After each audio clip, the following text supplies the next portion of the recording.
And what do you want to say about Kashmir Files? There are so many buzz. It's a beautiful film. I've watched it and ऐसी films और बननी चाहिए, बहुत appreciate होनी चाहिए ऐसी films because मैं बहुत रोई भी हूँ तो concept is amazing and it's just beautifully made. And what message do you want to give Vivek Azure, the director of this film?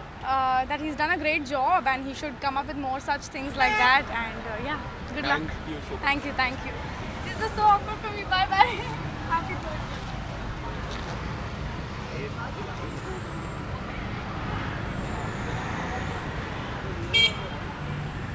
Anupam sir, this once for you.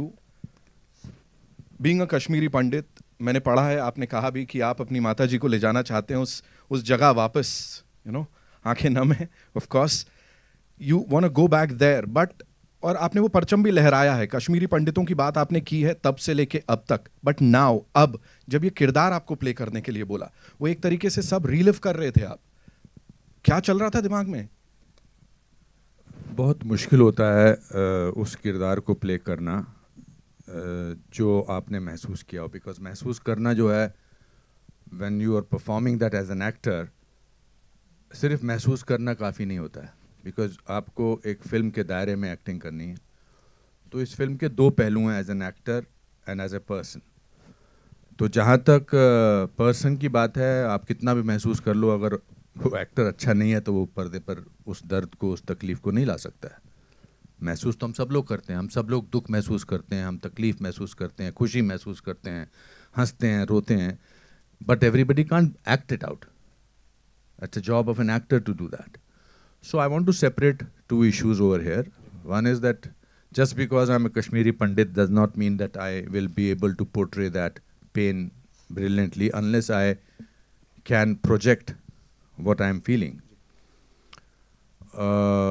जब विवेक ने मुझे पता लगा कि वो ये फिल्म कर रहे हैं और उन्होंने मुझे ये रोल दिया, और सबसे पहली बात जो इन्होंने मुझे बोली कि मैंने कहा इस कैरेक्टर का नाम क्या रखा है, तो इन्होंने कहा पुष्करनाथ. पुष्करनाथ मेरे पिताजी का नाम है, मेरे अपने पिताजी का. तो हम जब देहरादून पहुँचे इसकी शूटिंग करने के लिए, तो मिथुन जी और पुनीत और दर्शन ऑलरेडी शूटिंग कर रहे थे. अलग से एक फिल्म का माहौल ही कुछ अलग था. ऐसा लग रहा था कि कुछ बहुत ही इम्पॉर्टेंट फिल्म बन रही है. क्या हो रहा है, क्या सिचुएशन है. हम तो बाहर से आए थे, फ्लाइट से ऐड किए थे, रास्ते में खाना वाना खा के गए थे. And then it dawned on me what it is to be playing Pushkarnath. A simple normal human being जिसको कोई दुनिया की ऐसी चीज़ों का पता नहीं है. I was representing a normal Kashmiri Pandit from Kashmir, which my father represented very well.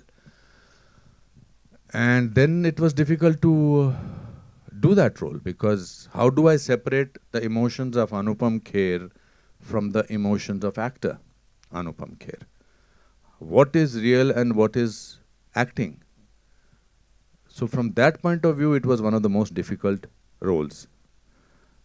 He gets dementia, he does not know what is happening, he has to, and on top of it, I was doing scenes with Darshan, who was not on the same wavelength as a character of Pushkarnath. So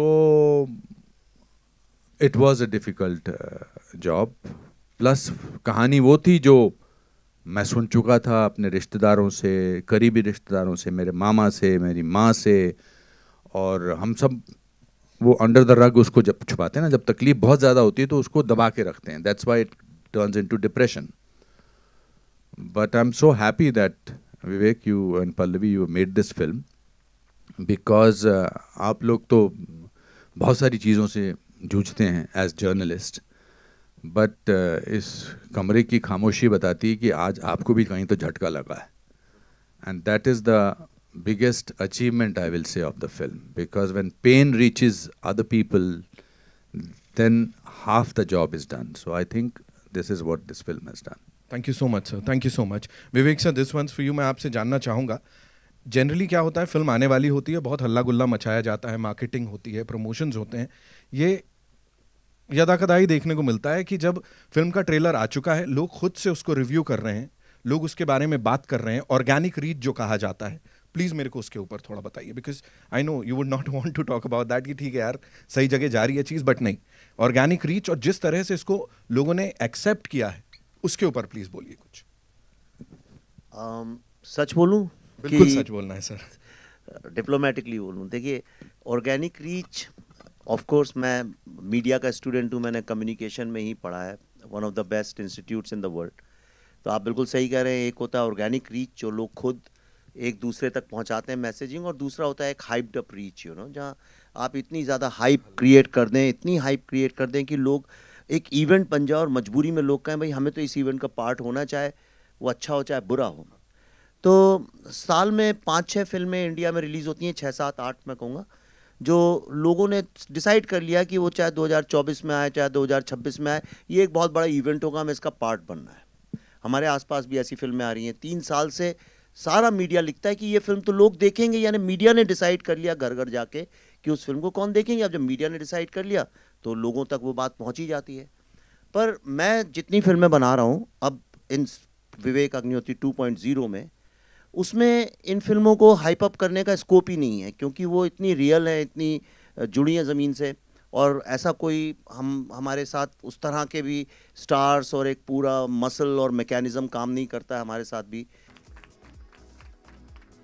and now, जैसा मैंने कहा खून पसीना लगा है इसमें, जी जी, जैसा मैंने कहा कि खून पसीना लगा है, तो डायरेक्टर साहब को बुलाऊंगा, लेकिन उनसे पहले Chinmay, I think he is not here, so give it up for Bhasha, ladies and gentlemen, जिन्होंने अपने अपने कला से इसमें जान डाल दी, of course. And now, ladies and gentlemen, the person behind all this, give it up for Vivek Ranjan Agnihotri sahab, ladies and gentlemen, welcome sir. Please be seated. जी, thank you so much. Pallav ji, मेरा आपसे है सबसे पहला सवाल, before we move over और media से सवाल लें हम। इतने सारे लोगों से मिलना, आंखें भर आईं यहाँ देखने वालों की, और जो किरदार आप प्ले कर रही हैं वो कितना डिफिकल्ट था after meeting all those people, उन सब से मुलाकात करके, उनकी दिल की बात सुन के, उसको समझ के, और अब यहाँ प्रेजेंट कर रही हैं, और जो किरदार आप प्ले कर रही हैं, क्या कहेंगे उसके लिए?